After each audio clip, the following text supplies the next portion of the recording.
Our cameras have been capturing the incredible teamwork of the Royal Prince Alfred Hospital for decades. Oh gosh, it's happening. As the future of medicine unfolds before our very eyes. And already it's going to make a difference for future brain cancer patients. Give us a hug. Lifting patients up. Dirty. Very good. Okay. In their darkest hour. In that operating theatre, I was reborn. And my little boy asked me if I was going to die. I just told him that I'm going to fight. You are so welcome. I feel like it's starting to become a bit more real. Getting ready for battle.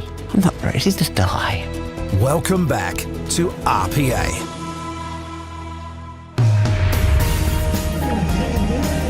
On this episode, Kate's double fears. I mean, anytime you've got a lump, I think there's always that fear that it could be cancer. She needs surgery to remove a golf ball-sized lump in her neck. The not knowing is difficult. But she may never sound the same again. So I'll get you just to say hee hee hee hee. Hee hee hee hee. In a world, one man and his vein. The TV veteran. Who will die first? I used to do promos. About to get the shock of his life. All clear, shocking now. And Getting ready for battle. neurosurgeon Dr Johnny Wong declares war on Mark's brain. I tend to think of it a little bit like being a World War II fighter pilot. You're about to go in and you know there's going to be anti-aircraft firing at you.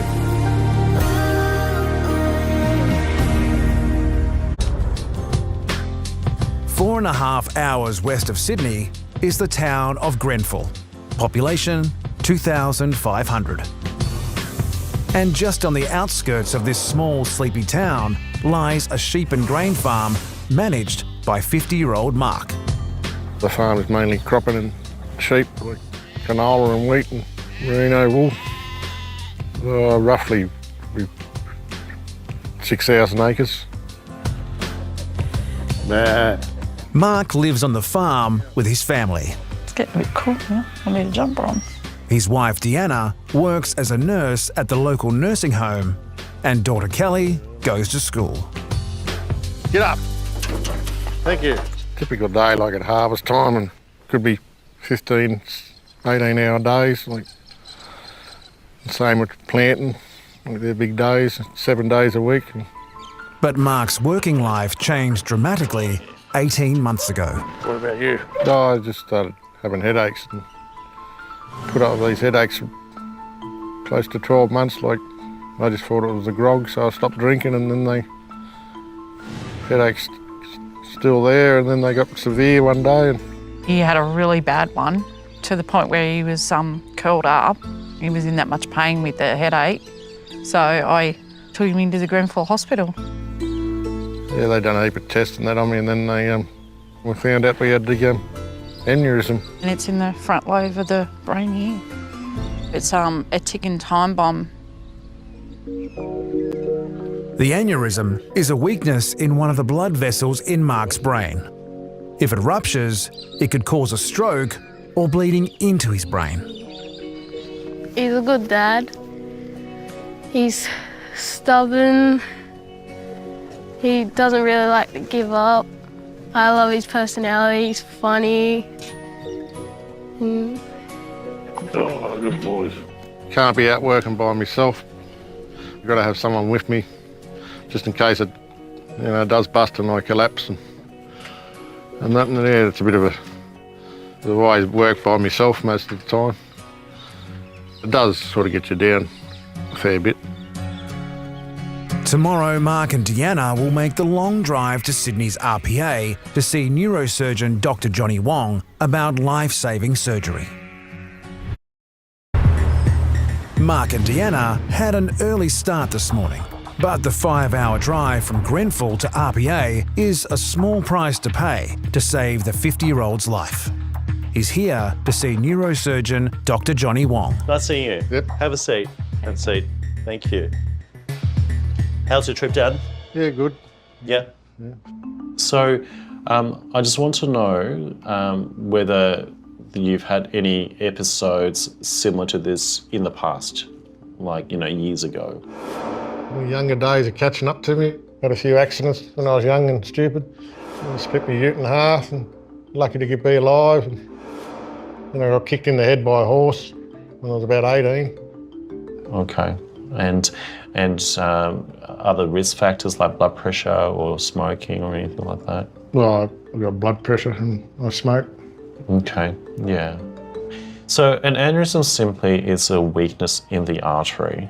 And there are blood vessels that carry blood to the brain, and they're the arteries, and there are blood vessels that carry blood from the brain back down to the heart, and they're the veins. So an aneurysm can start off with a little bump and gradually can get bigger like a balloon, and at some point it could pop and cause potentially a catastrophic bleed in the brain.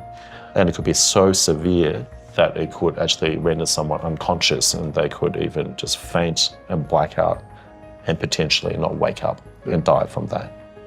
I don't like to sugarcoat things for my patients, which may sometimes add to the anxiety, but I feel like if they don't have a clear understanding of what they're getting themselves into, then I've somewhat deceived them. So this was a CT scan that you had done at Orange. And what we're seeing here, this is the nose. Oh, yeah. We've got the eyeballs here. Yep. Ears on either side. We see the abnormality is just right here. Oh, okay. Yeah. Directly behind basically the bridge of the nose here. Okay. Aneurysms, they just don't usually go away by themselves. There's not a magic pill I can give to you to make it vanish. Oh. Okay. Nor could I give you radiation to suddenly shrink it down and make it go away. Unfortunately, with aneurysms, we have to do an operation. Yep. In terms of surgery, there are actually two different options. One is an invasive traditional way called clipping that just shuts down the aneurysm. Very durable, very effective way to do it, but it's also invasive. The more modern way of treating aneurysms is with a technique called coiling. And the way that we do it is actually through the inside of the vessel, and using x-rays, we guide the equipment from the hip artery here in the groin all the way up into the skull, into the head, into the brain. We then deposit really fine metal filaments called coils to block it off. These are made out of platinum, and they're very soft metal fibers that if you put enough of these into the aneurysm, then it would completely block off the blood flow into the aneurysm to reduce the chance of the aneurysm bleeding. Okay, so the next step is really the angiogram. We basically go through the very similar steps to what the coiling would involve, but we don't actually go into the brain with the angiogram. We actually just go into the neck and get all the pictures, and for planning purposes. Right. Okay. Coming up, surgery to remove Kate's thyroid tumour begins. So that's her problem. The tricky part is removing it without causing damage to her vocal cords. You just need to follow above the nerve. And so this is the aneurysm here. they've found Mark's aneurysm. Blood pressure's okay, 137. I'm trying to bring it down a bit. But is it causing a bleed on his brain? I'm just hope that he doesn't have a stroke or he doesn't pass away on the table. Without him, I'd be lost.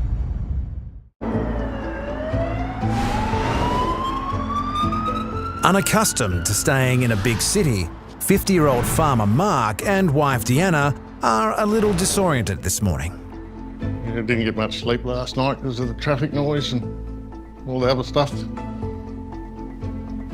Terrible. A bit nervous because we're going in for start of the operation stuff.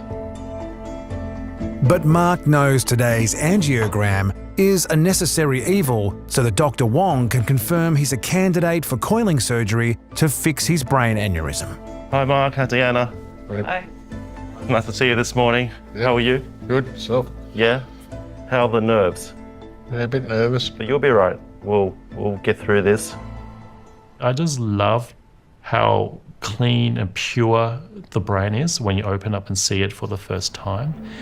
And I think as a neurosurgeon, for someone to entrust the most precious organ to you, I think that's just enormous weight of responsibility, So this is the catheter here. This other port we're going to attach to the contrast machine. And the contrast allows us to light up all the blood vessels that we're needing to go through.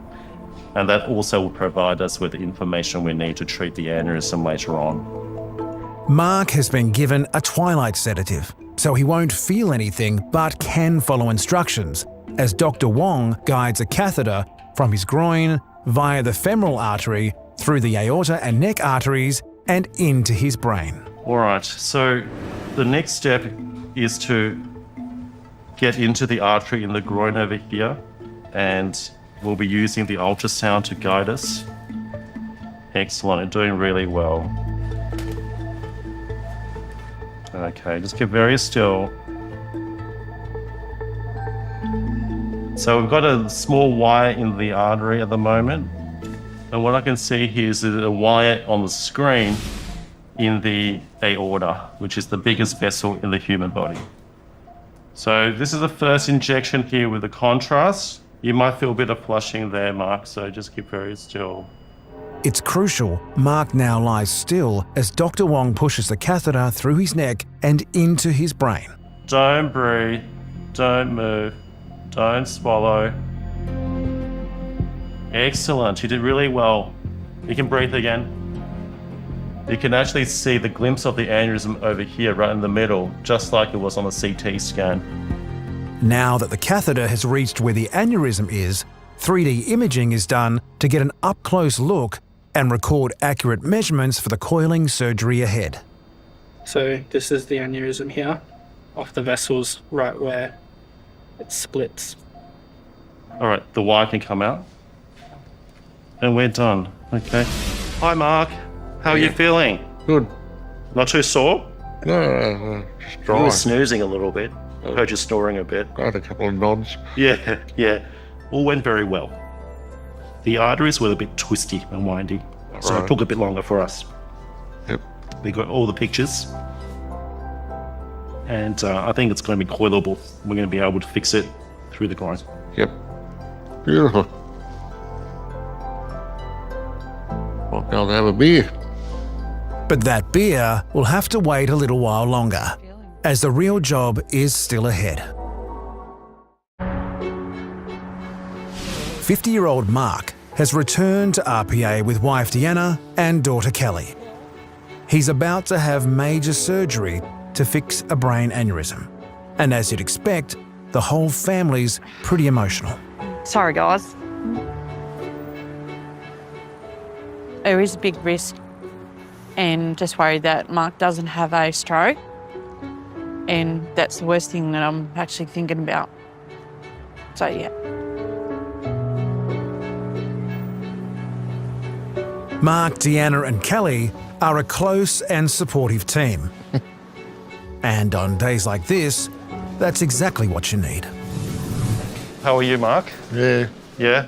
A bit nervous? A little bit, Yeah.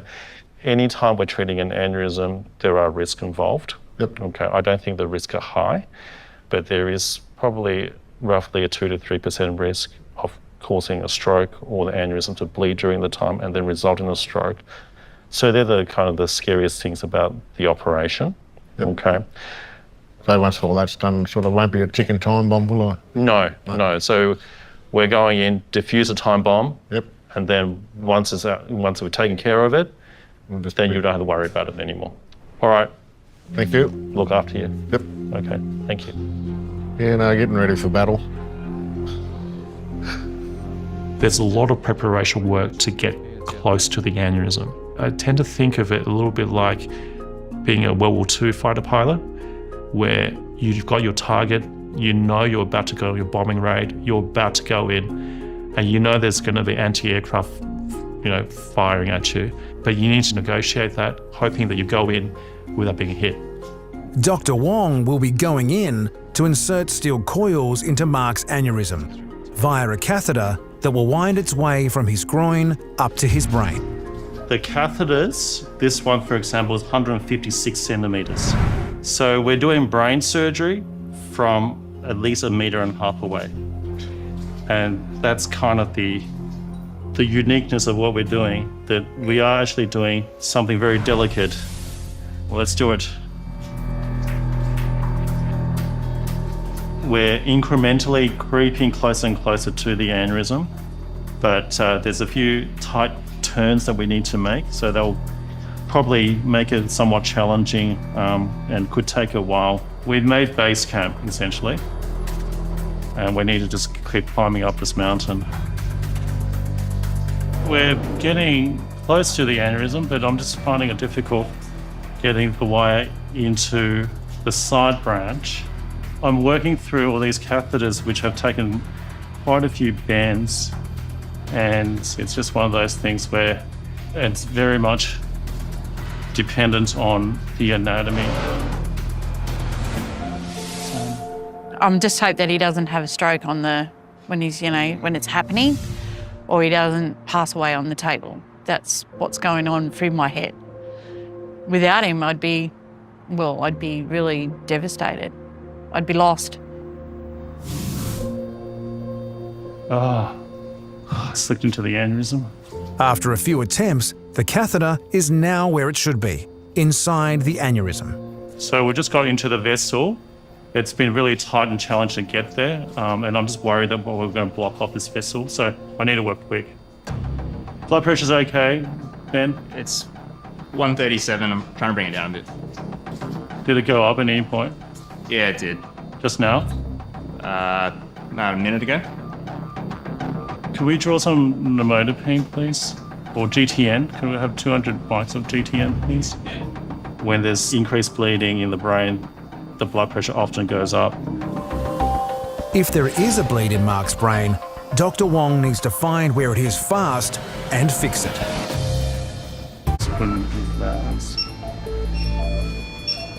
Back in theatre, Dr. Wong is performing a coiling procedure to fix 50-year-old Mark's brain aneurysm. But a sudden spike in blood pressure is cause for concern. The blood pressure often goes up when there's increased bleeding in the brain. So that's an indicator whether there's anything that has occurred, anything untoward has occurred. A check using the angiogram monitor shows there's no bleed, so the surgery can continue. Blood pressure's okay. Yep. And yep. So we've just got our catheter into the aneurysm, and so we're just intruding the coil into the aneurysm now. So that's going reasonably smoothly. So I've got one coil in. We often use more than one coil. The idea being that we often start with the firmest coil on the outside, and that's called a framing coil. So the next coil is what's called a filling coil, which are softer within the confines of the first coil, the framing coil. So this is the next coil? Yeah. And then let's deliver the next coil, please.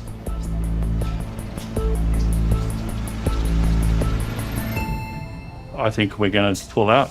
That looks good. So we've got 3 coils in there. It looks like the flow in there has slowed quite a lot. So I think at the moment it looks quite satisfactory. And what we're going to do now is pull our equipment out and we're going to close up. The blood inside the aneurysm will now clot around the 3 coils, preventing any more blood entering. It's a great result. Incredibly, the surgery has been achieved through a catheter winding 1.5 meters from Mark's groin to his brain. Mark is about to be woken up from his anaesthetic, and hopefully once he's woken up, we'll be able to assess him, and we haven't suffered any disabilities or deficits or any strokes. And until he's completely woken up, we won't really know for sure. I think that challenge of operating on the brain, it's really high risk, but also high reward. So, like when I go home and my wife has stresses that she relates to me, and sometimes I say, well, it's not really brain surgery. Mark, you're awake? Thumbs up? Yeah, man. All went well. So we've got the coils in there. Can you hold your arms up in the air for me and wiggle your fingers like you're playing the piano? Perfect. Do you play piano? You're pretty good at it. Well, it's one of the more rewarding parts of my job, to be able to give good news. It's a bit early to celebrate yet. We've gone through the major hurdle, but there's always a chance that we might need to come back for other reasons too. So Yeah, like I said, not celebrating at the moment, but so far so good. The day after surgery, Mark's in ICU, but he's not out of the woods yet. He needs to pass several tests. And give a bit of a cough. Feeling better. I didn't have any go in me for a fair while, but I just always thought that was the grog and that. That's why I give up the grog, so. But yeah. Bit of chicken wire up in there. Morning, Mark. How are you? I'm very well. How are you? Yeah, no, good, thank you. How's your night? Yeah, no, been pretty good for a couple of hours sleep. Nice to see you having a smile on your face. Yep. Yeah. Mark's done very, very well. I'm very pleased that he hasn't suffered a stroke, his memory's intact, and sometimes people can get some delayed complications, but so far so good.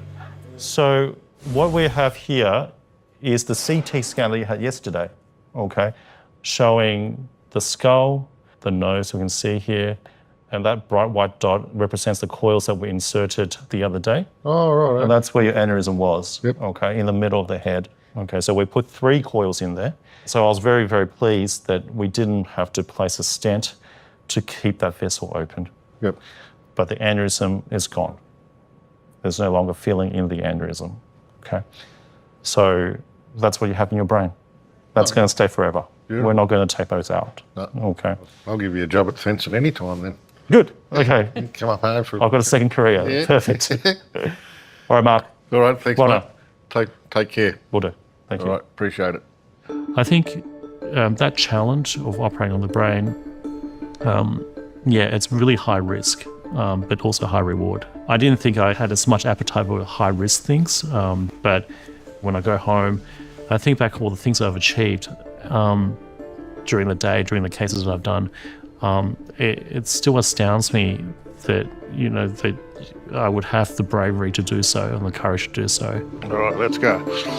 Head off. We're free. We're free. We're free. Nice. We're free outside. Beautiful.